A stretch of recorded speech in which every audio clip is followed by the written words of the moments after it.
मैं जयपुर बोल रहा हूँ। मेरा इतिहास आज से सदियों पुराना है। जब 17वीं शताब्दी में मुगल अपनी ताकत खोने लगे, तब राजपुताने की आमेर रियासत एक बड़ी शक्ति के रूप में उभर रही थी, जिसका फैलाव मीलों दूर तक था।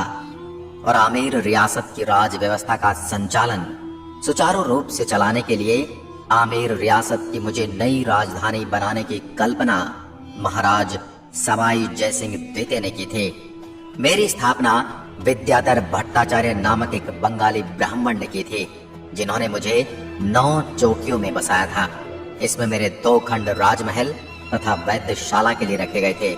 सूरज पोल से चांद पोल तक की सड़क 2 मील लंबी और इसकी चौड़ाई 120 फीट रखी गई थी। महाराज सवाई जयसिंह द्वितीय, जो कि कछवाह वंश के शासक थे और एक पराक्रमी राजा के साथ साथ एक विद्वान और एक ज्योतिषज्ञ भी थे, इन्होंने ही राजस्थान में सर्वप्रथम सती प्रथा को रोकने का प्रयास किया और विधवा विवाह को बढ़ावा दिया। मित्रों, ये वही कछवाहा वंश जो भगवान राम के ज्येष्ठ पुत्र कुश की संतान होने के कारण ही कुशवाहा कहलाए, या आगे चलकर कछवाहा बन गए। मुझ में 3 सुंदर चौपड़ों का निर्माण किया गया। महाराज सवाई जयसिंह द्वितीय को मेरी बड़ी चिंता थी, जिसके लिए इन्होंने मेरी चारों तरफ मजबूत परकोटे का निर्माण किया, जिसकी दीवार 24 फुट ऊंची तथा 9 फीट चौड़ी है।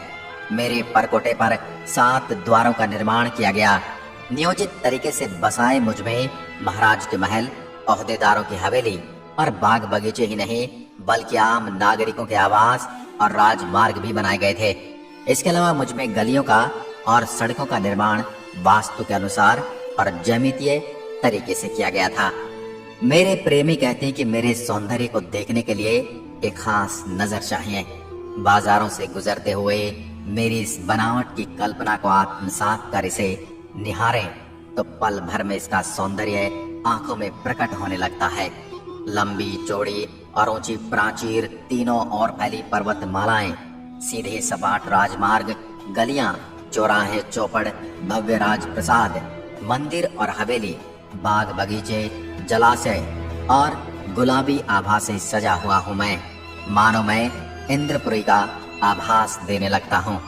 वर्ष 1876 में इंग्लैंड की महारानी एलिजाबेथ और प्रिंस ऑफ वेल्स युवराज अल्बर्ट मुझे देखने आने वाले थे। उस समय मेरे महाराज सवाई राम सिंह इनके स्वागत की तैयारियों में जुटे थे।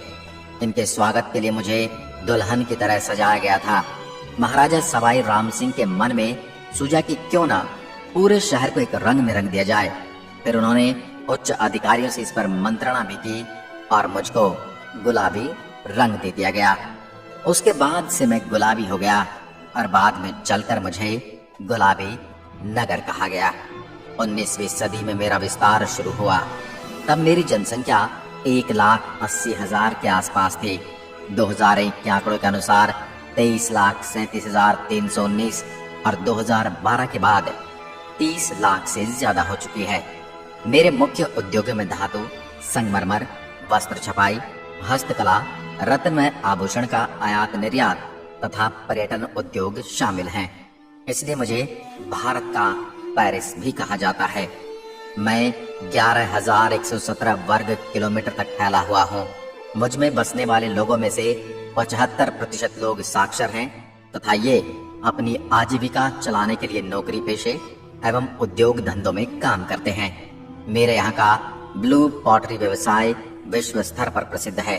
आंखों को लुभाने वाले इस पॉटरी को बनाने के लिए बेसाल्ट एवं कोबाल्ट से बनी हुई डाई का इस्तेमाल किया जाता है, जिसमें क्वार्ट्ज के स्टोन पाउडर को मुल्तानी मिट्टी और दूसरी चीजों के साथ मिलाकर इसे मार्केट में चल रही मांग के अनुसार बनाया जाता है।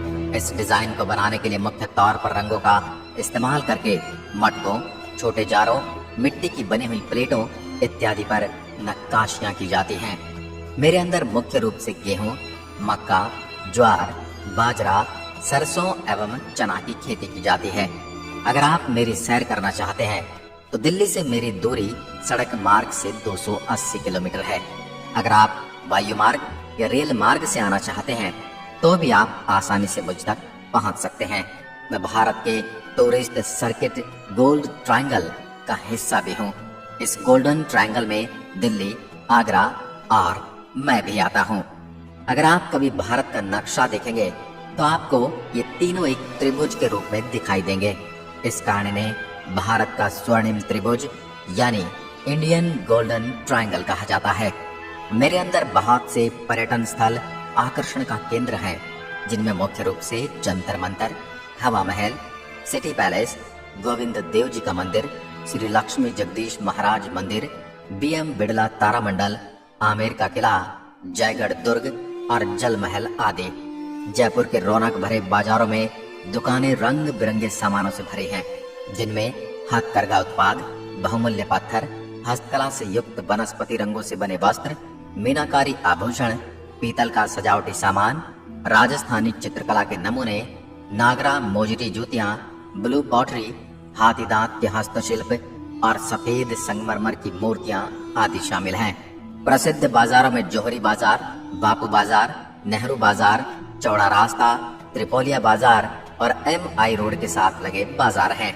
अब मैं आपको एक एक करके मेरे कुछ दर्शनीय स्थलों की सैर करवाऊंगा। सबसे पहले बात करते हैं जंतर मंतर वैद्यशाला की। यह पत्थर से निर्मित वैद्यशाला है। यह जयसिंह की 5 वैद्यशालाओं में सबसे विशाल है। इसके जटिल यंत्र, इसका विन्यास व आकार वैज्ञानिक ढंग से तैयार किया गया है। यह विश्व प्रसिद्ध वैद्यशाला है, जिसे 2010 में यूनेस्को ने विश्व धरोहर की सूची में शामिल किया था। मध्ययुगीन भारत के खगोल विज्ञान की उपलब्धियों का जीवंत उदाहरण है। इनमें सबसे प्रभावशाली राम यंत्र है, जिसका उपयोग ऊंचाई नापने के लिए किया जाता है। अब बात करते हैं हवा महल की, जो मेरी सुंदरता में 4 चांद लगा देता है और इसका निर्माण सन 1799 में सवाई प्रताप सिंह ने करवाया। ये महल राजपूत स्थापत्य का मुख्य प्रमाण चिन्ह। पुरानी नगरी के मुख्य गलियों के साथ साथ यह 5 मंजिला इमारत गुलाबी रंग में अर्ध अष्टभुजाकार और परिकृष्ट छत्तेदार बलुआ पत्थर की खिड़कियों से सुसज्जित है। शाही स्त्रियां मेरा दैनिक जीवन व मेरी गलियों से गुजरने वाले जुलूस देख सकें, इसी उद्देश्य से इमारत की रचना की गई थी। हवा महल में कुल 953 खिड़कियां हैं। इन खिड़कियों से जब हवा एक खिड़की से दूसरी खिड़की में होकर गुजरती है तो ऐसा प्रतीत होता है जैसे पंखा चल रहा है। आपको हवा महल में खड़े होकर शुद्ध और ताजी हवा का पूर्ण एहसास होगा।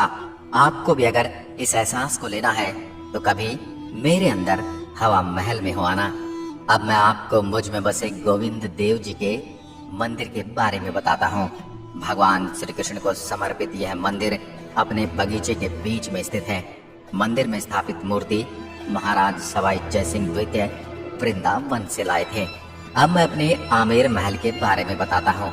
यह लगभग 2 शताब्दी पूर्व राजा मान सिंह, मिर्जा राजा जयसिंह और सवाई जयसिंह द्वारा निर्मित महलों, मंडपों, बगीचों और मंदिरों का एक आकर्षक भवन है। मावठा झील के शांत पानी से यह महल सीधा चमकता है और यहाँ सुगम रास्ते द्वारा पहुंचा जा सकता है। सिंह पॉल और जलेब चौक तक अक्सर पर्यटक हाथी पर सवार होकर आते हैं। चौक के सिरे से सीढ़ियों की पंक्तियां उठती हैं। एक शिला माता के मंदिर की ओर जाती है और दूसरी महल के भवन की ओर। यह मंदिर स्थापित करने के लिए राजा मान सिंह द्वारा संरक्षक देवी की मूर्ति, जिसकी पूजा हजारों श्रद्धालु करते हैं, पूर्वी बंगाल जो बांग्लादेश है, ये जैसोर से यहाँ लाई गई थी। मेरे जयगढ़ किले के बारे में तो आपने सुना ही होगा, जहाँ तोपें ढालने का काम होता था। यहाँ आज भी एशिया की सबसे बड़ी तोप जयबाण विद्यमान है, जो इसकी सुदृढ़ता का प्रमाण देती है। मुझसे कुछ दूरी पर रामगढ़ झील मौजूद है, जिसमें पानी की आवाज बारिश से होती है। मुझसे 80 किलोमीटर दूर भारत की दूसरी सबसे बड़ी खारे पानी की प्राकृतिक झील सांभर झील है और ये नमक का उत्पादन करने में अग्रणीय है। अब मैं आपको मुझ पर बीती कुछ दुखद घटनाओं का जिक्र करता हूँ। 13 मई 2008 मुझ में श्रृंखलाबद्ध 7 बम विस्फोट किए गए। विस्फोट 12 मिनट की अवधि के भीतर घनी आबादी वाले स्थलों पर किए गए। 8वां बम निष्क्रिय पाया गया। प्रारंभिक सूचनाओं में मृतकों की संख्या 600 बताई गई। इन विस्फोटों को हवा महल के निकट सहित विभिन्न इलाकों में साइकिलों के जरिए अंजाम दिया गया। अब मेरी रंगत बदल रही है। हाल ही में मुझे विश्व के 10 सबसे सुंदर शहरों में शामिल किया गया।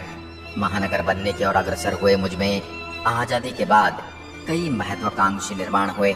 एशिया की सबसे बड़ी आवासीय बस्ती मानसरोवर, राज्य का सबसे बड़ा सवाई मानसिंह चिकित्सालय, विधानसभा भवन, अमर जवान, MI रोड, सेंट्रल पार्क और विश्व के प्रसिद्ध बैंक आदि मुझ में बनाए गए।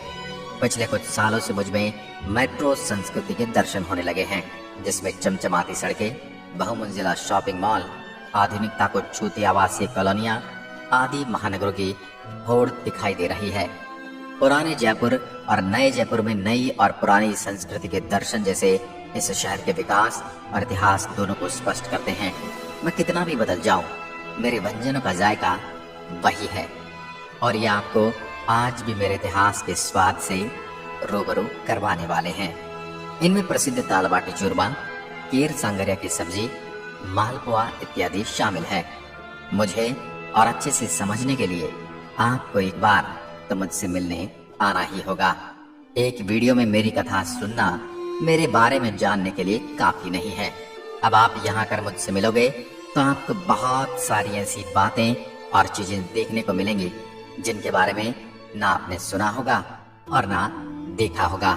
क्या आप मुझसे मिलने आने वाले हैं? यदि हाँ तो अपना जवाब कमेंट में लिखकर जरूर बताएं। मैं जयपुर आपके आने की राह देखूंगा। आज की वीडियो में बस इतना ही। धन्यवाद। जय हिंद, जय भारत।